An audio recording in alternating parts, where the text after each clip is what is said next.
Deixa eu ver como é que tá o meu posicionamento. Eu não tô muito de costas, não? Tá tudo certo. Bom, só força o bíceps.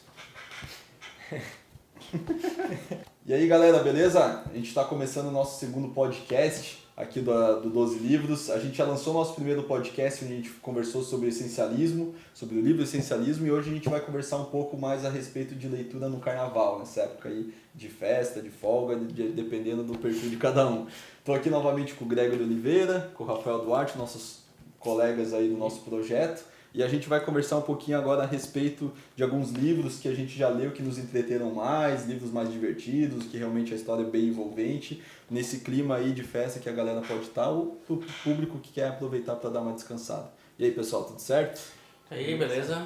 Beleza, galera? Vamos lá. Vamos começar com o Rafa. Ô, Rafa, como é que foi tuas melhores leituras aí de questão de divertimento? Até selecionei dois, assim, que foram dois livros que em alguns momentos que me arrancaram risadas, inclusive. Até tenho aqui anotado. Deixa eu começar pelo primeiro que trouxe dois. O primeiro deles seria o Papai é Pop. Até talvez por ser pai. É um livro que tem muitas histórias, tem muitos relatos, que em alguns momentos quase te colocam pra chorar. E em alguns outros momentos tu vai dar a gargalhada que tu se coloca em algumas situações que tu passa no dia a dia, assim, com filhos, ou até mesmo como filho, como pai. Tu se coloca nessas situações e o Pianger se coloca de uma forma muito legal. A escrita dele é sensacional, porque tem um, dois, tem outros também, né? É uma leitura sensacional porque me arrancou algumas risadas, esse livro aí. Esse livro ele é bem famoso na nossa região, né? Tem bastante gente que curte, até pelo trabalho dos caras ali. Eu tenho uma situação engraçada desse livro que eu lembrei, que qual que é o nome do livro certinho? O Papai é Pop. O Papai é Pop. Teve uma vez que quem veio aqui na nossa cidade, a gente está fisicamente em Criciúma, era um show, um evento do Potter, certo? Do Pretinho Básico. E ele veio num evento, aí tem um amigo nosso, um amigo meu, aliás, que ele é muito fã deles em geral, só que ele gostava, amou o livro Papai é Pop. Só que o Papai é Pop é pelo Piangers, né? Aí ele foi lá no evento e pediu um autógrafo pro Potter. Porém, o Potter, super gente boa, foi lá e assinou. Né? Aí eu tava junto no evento e eu falei, cara, tu tá ligado que esse cara não é o cara que escreveu o livro, né?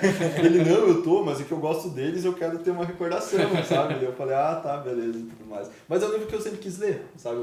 Eu não sou pai ainda, né? Só de uma cadelinha desse tamanho. Mas eu acho massa, cara, acho bem legal. Tem alguns volumes, tem Papai Pop 1, 2, tem A Mamãe é Rock, A Mamãe é Punk, O Poder do Eu Te Amo. Mas o que mais agradou foi o primeiro, né? O Papai Pop 1, foi o que disparadamente o que tava muito bom, é bem legal mesmo a leitura, é bem simples, é uma leitura bem fácil, são vários textos, são várias crônicas, né? Então é bem legal mesmo de ler, recomendo.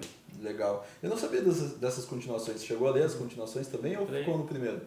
Agora não lembro direito, eu acho que eu li o Papai é Pop 1, o 2 eu acho, não lembro de ter lido, o Poder do Eu Te Amo. Aí A Mamãe é Rock, acho que eu li esses, acho que tem dois da coleção, acho que eu pulei, que é o 2 e a Mamãe é Punk. Ah, legal, massa. E faz tempo que você leu esses aí? Foi pouco depois do lançamento, acho que já faz aí uns 3 anos, acho que é quase isso hoje. Ah, legal, massa. E tu, Gregory, como é que tá nessas tuas leituras um pouco mais divertidas? Pra quem não sabe, o Gregory é um pouco mais, digamos que, nas leituras de negócios, né? De desenvolvimento pessoal, profissional, mas tem alguma coisa que você leu que era diferente disso? Tem. Até eu leio muito desenvolvimento pessoal, gosto bastante dessa prática, mas os dois livros que eu agora estou iniciando a leitura, na verdade, do Homo Deus, mas eu estava lendo Sapiens, é uma breve história da humanidade, e o título resume o livro, uma breve história da humanidade mesmo. Ele vai explicar por que aconteceu isso, como a gente chegou naquilo, por que a gente tem essa ideia de mentalidade. Então, é um livro que assim, faz a gente refletir e ver como o mundo parece que ele é um ciclo. Uma coisa que eu tirei isso eu vejo que o mundo está um ciclo perfeito, porque antigamente todo mundo buscava automatização das coisas, começou com a revolução agrícola, o pessoal começou a sair dessa questão, o nômade virou sedentário, e agora tá todo mundo transformando e tá vendo que aquela vida de nômade onde tu se alimentava de forma diferente, é uma vida necessária até para a tua sobrevivência. Eu vejo que a gente estava indo para um ponto e agora a gente já está voltando para ter aquela mesma... A gente está regredindo ou não na verdade tá é uma evolução? Não, é uma evolução. Tudo é uma evolução. Só que a gente está voltando, a gente precisa daquele, digamos, aquele modo de viver. A gente tem que voltar às origens. Digamos que a gente teria que voltar às origens, que a gente volta para aquele modo onde a gente tem que se alimentar com diversos tipos de nutrientes, vitaminas, e a gente estava muito acostumado. Chegou uma época ali entre 1600 a 1900, o pessoal era trigo, era comida simples, era carne, era só isso, não tinha uma variedade. O pessoal vivia até 40 anos. E agora tem nutricionista e tudo mais, o pessoal vai desenvolvendo isso e vê que tem que ter vários tipos de nutrientes, né? Várias vitaminas. E há uma questão que antigamente todo mundo não tinha lugar para ficar, né? Então todo mundo ia de lugar em lugar, um dia comia um tipo de fruta, outro dia um dia de carne, outro dia outro tipo de legume, e sempre estava com nutriente. E a vida em si era mais prática, as pessoas tinham mais saúde. E agora a gente está voltando para esse ciclo, o pessoal está entendendo que é importante. E eu vejo que agora não é uma regressão, só que é uma forma de voltar para aquele começo, só que numa forma mais atual. E eu achei bem legal, isso marcou bastante. Eu achei que foi um ponto principal porque eu me identifiquei e eu vi essa situação bem na prática. Entendi. Já na questão do Homo Deus, ele já é uma breve história do amanhã.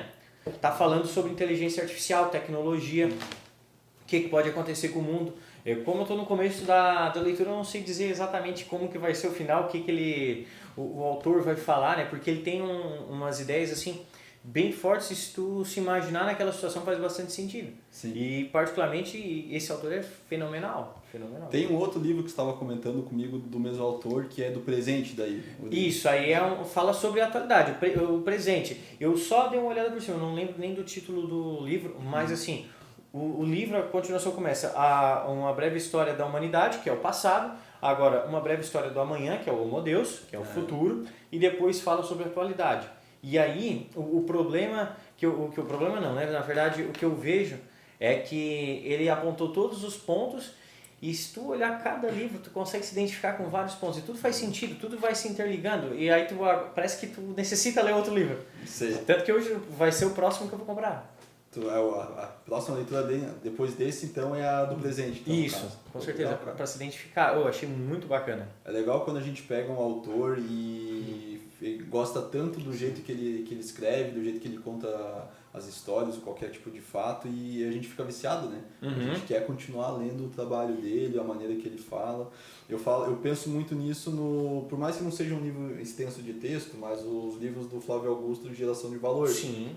A maneira que ele passa essas informações é tudo uma ordem certinha, né? É algo que se dá vontade de escutar o que esse cara tem que falar de novo. Sim. Sabe? É isso que você sente desse cara? Assim, eu preciso saber o que ele vai me contar de diferente. E assim, até na questão do Flávio Augusto, além de Geração de Valor, tu vê que são pequenas crônicas ali dentro do livro, e cada coisa, pô, isso aqui é verdade, pô, isso aqui é verdade, também acontece comigo, nossa, isso aí que acontece na minha situação, tu vai se identificando, eu me identifiquei muito com o livro do Flávio Augusto. Sim. Também gosto bastante, e a leitura é bem fácil. Pelo menos aqui pra gente faz todo sentido, né? E uma das recomendações principais, quando alguém pergunta alguma coisa sobre negócio, o livro do Flávio Augusto é um dos principais. Eu li o último dele, que é Um Ponto de Inflexão, que para mim foi o melhor de todos entre os livros. Por mais que sejam temas diferentes no caso, né? E o Rafa tá lendo agora o Ponto de Inflexão também. Estou no meio da leitura agora e já convenceu.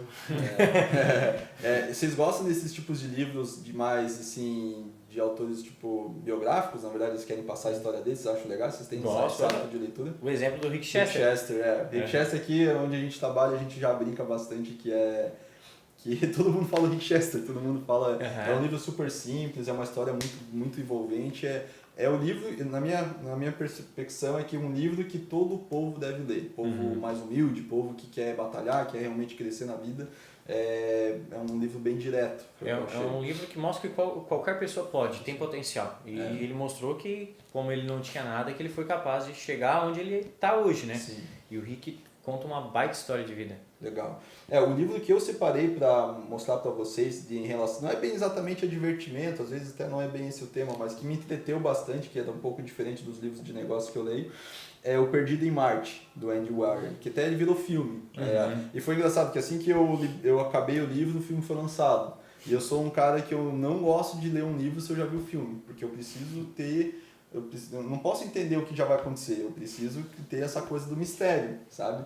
Aí eu li o livro, vi o filme depois e fez muito sentido, assim. O livro ele fala muito de um cara que ele teve que sobreviver em Marte com um mínimo de recursos. Então ele pega umas coisas absurdas no dia a dia dele para poder sobreviver, ele planta umas batatas, ele sobrevive de batata quase que esse período inteiro. Porém ele planta batata porque lá não tem exatamente adubo, coisa para fazer, com o próprio cocôzão dele lá e tal. E ele vai lá e ele sobrevive com isso. É uma história bem envolvente. E eles dizem, os astronautas dizem, que esse livro é um dos que mais chega perto do que poderia ter acontecido de verdade, de métodos que ele poderia ter feito mesmo para sobreviver. Então ele é, claro, um livro ficção científica, porém ele é um pouco mais realista em alguns termos, né? No filme eles deram mais exagerado em algumas partes, assim, mas no livro eles deixam muito mais a parte técnica. Mas o filme é bom. O filme é bom, eu vi também. Com o Matt Damon. O Rafa separou mais um livro que você achou legal? Até acaba até engatando com esse negócio do científico que pega. O livro é o E.C. O Randall ele é cartunista e ele é engenheiro teórico e científico. É um cara que ele fazia alguns cartoons, coisa assim, tipo, ele tinha um site que o X-Comic, que o pessoal mandava algumas perguntas absurdas e ele dava uma resposta científica para aquilo, como ele tem esses dois lados, meio que do lado cômico, do lado científico. Ele até separei algumas perguntas que tinha, que é para ter ideia do que é o livro, que é o E.C., que é basicamente toda pergunta começa no E.C., que são perguntas assim, muito absurdas, que ele vai lá e responde exatamente como científica, totalmente científico, o que aconteceria. Por exemplo, e se a Terra parasse de girar e a atmosfera mantivesse a sua velocidade? Ele vai lá, ele coloca todas as contas e tal, ele fala exatamente o que aconteceria. Exatamente não dá para saber, né? Mas o que aconteceria se esse tipo de situação ocorresse, né? Por exemplo, tipo, que tipo de percalços logísticos teria para tentar formar um exército de macacos. Ele vai lá, pega as teorias científicas e começa a responder realmente algumas perguntas assim, totalmente absurdas e, cara, é bem legal. Mas fazia sentido a explicação científica dele? Sim, vai ser tudo assim, com cálculos e tal, tipo, provando cientificamente o que aconteceria com aquilo lá, tipo, até ele tenta tirar algumas... Tem situações absurdas que se juntasse a população inteira do mundo para bater uma selfie. E você acontece se toda a população mundial se juntasse no mundo, no lugar de terra, onde teria que ser isso e que tipo de logística teria que ter. Cara, é bem legal assim e acaba aprendendo muita coisa, que realmente tem um lado todo científico e tal, tem muita explicação que é bem interessante. Cara, que é loucura. Esses livros que abrem nossa mente é uma coisa louca, né? Eu li um livro, deve ser um tema um pouco semelhante, que é Breves Respostas para Grandes Perguntas, que é do Stephen Hawking. É o livro, até tá aqui, é o livro que ele escreveu antes de morrer. Na verdade, até estava incompleto o livro, e aí eu acho que, se não me engano, as filhas deles acabaram de escrever o final ali para ele, em homenagem. E ele é uma linguagem, digamos assim, grandes perguntas, como funciona o buraco negro, Deus existe, umas coisas assim, porém ele explicava no meio científico o negócio, sabe? E por ele ter uma perspectiva, digamos assim, um grau de inteligência absurda, ele colocou em respostas mais simples, para um cara meio burro que nem eu entender. Porque se ele fala... E tem uns outros livros dele que eu tentei ler, cara, e não dava, era muita coisa técnica, muita coisa intelectual, que aí eu não estou nesse patamar para entender. Mas esse daqui é uma linguagem mais simples, nem toda resposta, nem toda pergunta ele realmente respondia certinho, ele dava uma viajada, mas era bem legal mesmo. Tem algum outro, Greg, que você acha que pode ser até de negócio, mas que você viu que foi, tipo assim, foi um entretenimento a mais? Olha, um livro que eu gostei, mas aí eu li foi no final do ano passado, até não foi no começo do ano também. Foi o Sniper Americano, que eu gosto muito de história de tiro. Daí... História de tiro. Não é história de guerra, de tiro, história da guerra do Iraque e tal, não. Aí, é tiro. Eu gostei bastante porque assim, eu gosto muito de me imaginar como o personagem principal. E aí, por ele contar uma história de forma tão detalhada, mas tão detalhada, que como ele era, o Chris Kyle era o atirador de elite, olha, na hora eu sentia o peso da arma e falava várias coisas assim que tu conseguia se identificar e parece que, nossa, às vezes ele falava no livro, você baixa a respiração e você fica para dar o tiro e parece que você tá dando tiro. E quando você lia essa parte, você segurava a respiração junto. E ficava, e assim, é um livro que, tanto que eu tirei uma tarde para ler, eu li ele todo. Olha só. Eu tinha só começado a ler e depois eu tirei a tarde e disse, não, vou ler isso aqui. E li todo ele numa tarde. Nossa, e eu não conseguia parar porque dava vontade, porque tudo fazia sentido ali dentro. Tudo era um conteúdo que eu imaginava a cena, eu via, nossa, parece que eu estava vendo a cena na minha frente acontecer. E eu recomendo, super recomendo, um dos melhores livros. Você falou que até em um outro vídeo que a gente gravou que você gosta de se imaginar dentro do livro mesmo. Seu personagem é tal, é o Gregory que está ali vivendo o personagem. É isso mesmo que você faz? É isso aí. Por quê? Porque quando eu me imagino, eu sei o que eu ia fazer, como que eu ia fazer. Daí, vamos supor, teve que pular uma escada, teve que dar um tiro, eu sei como é que eu ia fazer do meu jeito, eu imagino a situação. E aí eu me identifico. A melhor forma até para me entreter no livro. Porque aí eu uso a minha imaginação comigo no local, claro, mas aí eu consigo... Parece que eu presto mais atenção, eu me sinto mais criativo. Aí eu imagino toda a rede, assim, vamos supor, de pessoas de personagens que estão dentro do livro, todo mundo é um amigo conhecido. Falou o Joãozinho, aí eu imagino o Paulo, falou outro Joãozinho lá, é o Rafael, e aí eu vou imaginando todo mundo. Por quê? Porque aí essa coisa consegue me envolver mais, e aí automaticamente eu já tenho mais vontade de ler, porque lembro que o tal era o Rafael, e aí eu já o Rafael fez isso e fez aquilo, aí ele pega era a assim. ódio do Rafael por causa do personagem do livro que fez uma cagada. cagada. Que envolvimento que o meu personagem vai ter contigo. Não sei, a esposa do cara. Aí eu imaginei o Rafael. Eu falei pra vocês aquele dia que eu não tenho exatamente essa perspectiva quando eu tô lendo o livro, né? De estar eu ali no livro. Já tive e eu até vou explicar quais. Mas geralmente, como eu falei, eu imagino o mesmo ator de Hollywood. É sempre o mesmo ator chamado Russell Crowe, que é o cara que fez o Gladiador. Todo livro que é um personagem principal tem acima de 30 anos, cara, é ele que tá no meu livro. Eu não sei porquê, é sempre... E eu tento mudar. Não, eu vou imaginar outro ator, vou imaginar esse, aquele. Não, cara, é o mesmo cara. O cara fica vindo na minha cabeça. Não sei se eu tenho uma paixão secreta por ele, alguma coisa assim. Agora, um livro que eu me imaginei na série era quando eu era muito mais jovem e eu li Harry Potter. Harry Potter era o livro que todos os livros eu imaginava que eu era o Harry. Era eu que tava fazendo os negócios ali. Aí até em partes que ele foi lá escolher uma das meninas pra ter um romance, eu falei, não, cara, eu queria outra, sabe? E era engraçado porque aquele livro, cara, ele realmente te coloca dentro do mundo, sabe? De maneira muito forte, de maneira que você chega a sonhar à noite que você tá dentro de Hogwarts, que você tá dentro do mundo mágico deles. E também é um livro super divertido. Eu vou contar uma história que me surgiu agora quando foi lançado o último livro do Harry Potter. Eu trabalhava numa loja, num shopping lá em Curitiba, e eu e o meu gerente da loja, a gente era viciado em Harry Potter. Tipo, a gente tinha uma conexão muito em comum e a gente conversava muito sobre os livros, sabe? E quando lançava filme, a gente ia ver os filmes. Então, assim, a gente gostava muito mesmo. Aí, na livraria daquele shopping, eles iam fazer o lançamento do livro em inglês. Porque o livro era lançado primeiro em inglês e depois de alguns meses em português. Na época era assim, pelo menos.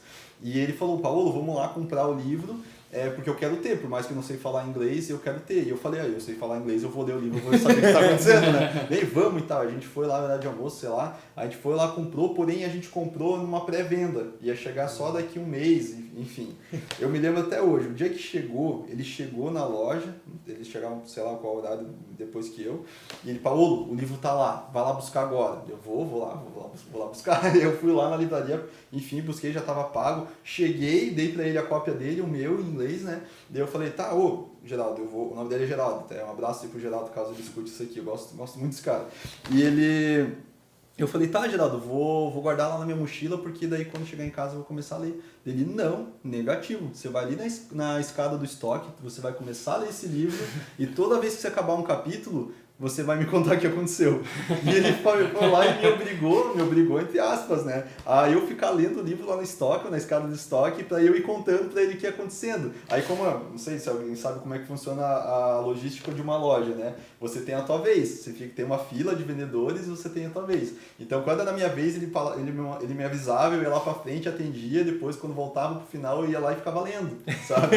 E aí é engraçado que daí eu contei pra ele, eu acho que não sei quantos dias, tá? Já faz muito tempo isso, e depois quando ele leu o livro, ele falou, Paulo, mas teve umas partes que você contou meio errado. Não, mas também, cara, eu tava traduzindo o livro de inglês para português para você, não é a mesma emoção, sabe? Mas para você ver o nível, assim, de gosto pela parada, né?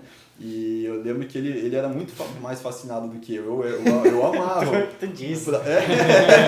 Não, pro meu líder, meu gerente falar, cara, não precisa trabalhar, vai lá e lê o livro para me contar, cara. E foi uma história bem divertida, eu nunca vou esquecer. O outro livro que eu quero passar aqui rapidamente para vocês, por mais que eu já falei bastante sobre o Perdido em Marte, é o Guerra do Velho, que é um livro clássico, ele é um livro de ficção científica, e o que mais me prendeu do livro é que eles colocam uma perspecção que o mundo no futuro vai entrar em guerra, o universo, na verdade, e em vez de mandarem pessoas jovens para ir na guerra, eles mandavam os velhos, porque os velhos já estavam para morrer. E eles mandavam os velhos para a guerra, e quando eles já sabiam que em poucos anos eles poderiam morrer, só que daí eles têm uma transformação que transformava ele em jovens, era uma coisa meio tipo o filme Cocoon, ou Cacum, que eu não lembro agora o nome. E é um livro, cara, é muito, muito movimentado e mesma coisa, cara, eu comecei a ler o livro e imaginei o rosto do Russell Crowe velho e quando o personagem ficava novo, eu imaginava ele novo, sabe? E foi um livro bem divertido também. Vocês chegaram a ler algum desses livros? Entre nós, acho que só os do Percy Jackson que eu li o teu, Papai é Pop eu não li. Eu tenho. Eu li os Geração de Valor, eu acho que vocês já leram também, Sim, é verdade. mas só também. Esses aqui eu não li. Legal. A gente depois vai pegar um dos nossos livros que a gente leu todo mundo junto para fazer um novo vídeo falando sobre um livro específico, tem bastante coisa legal. O que eu queria perguntar para vocês, também já aproveitando essa parte de folia de carnaval, férias de carnaval, sei lá, como que a gente pode aproveitar o nosso tempo no carnaval para ler, para pessoas que não vão festar, pessoas que não têm esse hábito. Eu não tenho mais esse hábito, não sei vocês. Eu também, particularmente, eu não sou muito de ir pra folia do carnaval. Sim. Mas eu vou ir pra praia. Vou ir pra praia e eu gosto de ir pra praia pra ler também. Porque na praia ele pega o livro, deita na cadeira. Senta na cadeira e começa a ler. É até mais fácil. Normalmente não tem som alto. É um local mais tranquilo. Eu gosto de lugar pra ir pra lugar mais tranquilo também. Depende da praia, né? Mas escolhe já uma praia mais tranquilo. E aí... Lá tu já consegue prestar atenção e é um lugar bom, porque tem a maresia, né? Toda aquela... Todo um clima, né? Tem todo um clima, é bom de ler na praia, é gostoso. E aí, o que eu faço pra isso é, quando eu ir pra praia, levo o livro e fico ali lendo, cara. Eu acho que é a parte mais principal, porque a maioria das pessoas vai pro carnaval, começa a folia 24 horas, difícil tirar um tempo para ler, o pessoal não tem esse costume. Mas se for tirar uma ótima dica, eu acho que é quando ir pra praia, eu vou, em vez de já ir direto tomar um banho ou pegar um sol, quando fica ali, dá uma folhada no livro, vai gostar bastante. É uma sensação bem boa. Legal. Eu também tô no time da praia, no carnaval passar, dar umas cansadas. O que eu acho legal é que tem essa quebra de rotina, que normalmente na rotina assim, durante a semana, num dia a dia assim, normal, vou conseguir ler, normalmente um pouco antes de dormir, que eu tiro algum tempinho para estar fazendo uma leitura. O legal é que daí só um tempo bacana, tipo, e te tira de um lugar de sempre. Tipo, pelo menos no caso de ir pra praia, tá num lugar assim que se sente mais relaxado, mais com a vontade pra estar... não tem pressão de tempo, tipo, algum livro tô gostando muito de ler. Eu tô lendo agora o ponto de inflexão. Isso. No Flávio tem algum ponto que tá legal pra caramba, quero ler mais, só que eu olho, já é quase 2 da manhã. Tem que cortar, tem que cortar. Aquele livro vai rápido, né? Sim. Nossa, vai rápido pra caramba, e tem bastante história. Então tu acha que o ponto mais forte agora nessa época de carnaval é aproveitar a parte da praia pra estar colocando a leitura. Sim, até mesmo porque pra maioria, claro que tem situações e situações, né? Mas pra maioria sobra muito mais tempo pra estar lendo sem essa pressão, tipo, de tem que fazer mil coisas hoje, vai ter o dia livre pra... Posso fazer o que eu quiser, então beleza? Então, se eu quiser postergar um pouco mais, se eu quiser ler até mais tarde, beleza. Eu não vou fazer nada ou fui pra praia, voltei, tomei um banho, vou pra rede agora, eu vou ficar com um livro ali, beleza, quando tem tempo bacana para estar fazendo uma leitura, para estar mais relaxado, tu consegue até emergir mais dentro da leitura. Eu acho que é esse ponto que eu também queria falar. Geralmente, no nosso dia a dia, durante a semana, a gente tem um período da noite para ler. Né? Durante o dia também, quem sabe, que nem eu, né, a gente lê no horário de almoço, quem sabe um pouco antes de trabalhar, não sei. Só que quando a gente chega à noite em casa, muita gente deve passar por isso. Tem muita coisa para se fazer. Tem. Não é mesmo? A pessoa, um ser humano normal, tem que fazer comida, cuidar do filho, da filha, cuidar da esposa, do esposo, estudar, para quem estuda à noite e trabalha de dia. Então, realmente, claro que a gente sempre pode encaixar a leitura nesses tempos, mas realmente é mais difícil. Né? Agora, quando você está numa época de feriado, de carnaval, qualquer que seja a data, você não tem mais aquela pressão. Você tem o dia inteiro para organizar as coisas que você tem que fazer, né? Questões normais de casa, mas você tem um hábito mais aberto. Você pode escolher melhores horários. Eu uso muitos finais de semana para ler, muito mesmo. Assim, eu gosto, não sou de acordar mega cedo no final de semana, mas acordo num horário bom e aproveito, né, até o clima, aquela coisa um pouco sem barulho na rua, para ler, fico na rede, eu dou uma lida. Se tenho muitas coisas para fazer durante o dia, no mínimo eu leio algumas páginas só para manter o ritmo, né? Mas para mim o melhor horário. Então, se você está num feriado, que você tem vários dias um pouco mais à toa, quem sabe para pessoas que não vão pular o carnaval mesmo, poxa, só escolher os melhores horários. Se é melhor de tarde, de manhã, de noite, você tem todo o tempo do mundo para poder pegar um dia e ler. Eu acho que o ponto de questão para fazer a galera ter um hábito de ler é escolher alguns livros melhores, sabe? Livros que te consomem, que nem você falou, do livro do Percy Jackson, que você queria que acabasse logo. Aliás, você não queria que acabasse, mas você queria já saber o que vai acontecer. Né? O Rafa falou do livro ali do Flávio, que você já também fica até as 2 da manhã lendo. Eu já li livro em um dia, sabe? Livro grande até, mas, cara, eu precisava saber o que estava acontecendo. Então, a dica que a gente pode dar aí pra galera se você não tem hábito da leitura, pega alguns livros que você sabe que teus amigos, familiares leram rápido, porque foi muito envolvente, porque você pega esse ritmo com outros livros também, por mais que eles não sejam, né? Galera, então é isso aí. Tem alguma dica mais aí que a galera pode dar pra parte do carnaval, da leitura, alguma coisa interessante de colocar? Seguir o 12 Livros no Instagram e Uma também no YouTube. ótima época pra seguir a gente, é verdade. Vai receber conteúdo gratuito, a gente vai fazer sempre resenhas de livros, vai também estar sempre falando conteúdo para te ajudar a pegar o hábito da leitura e precisando, manda um comentário, ativa o sininho e a gente vai responder também, quer mandar qualquer pergunta. Aproveita aí o carnaval com responsabilidade, boa leitura para todo mundo. Rafa, alguma consideração aí pra galera? Tem bastante tempo aí, então dá pra relaxar, dá pra ler, dá pra sair, se divertir, beber, fazer o que quiser. Tem bastante tempo aí, então se organizar direitinho, dá pra fazer tudo. Todo mundo lê.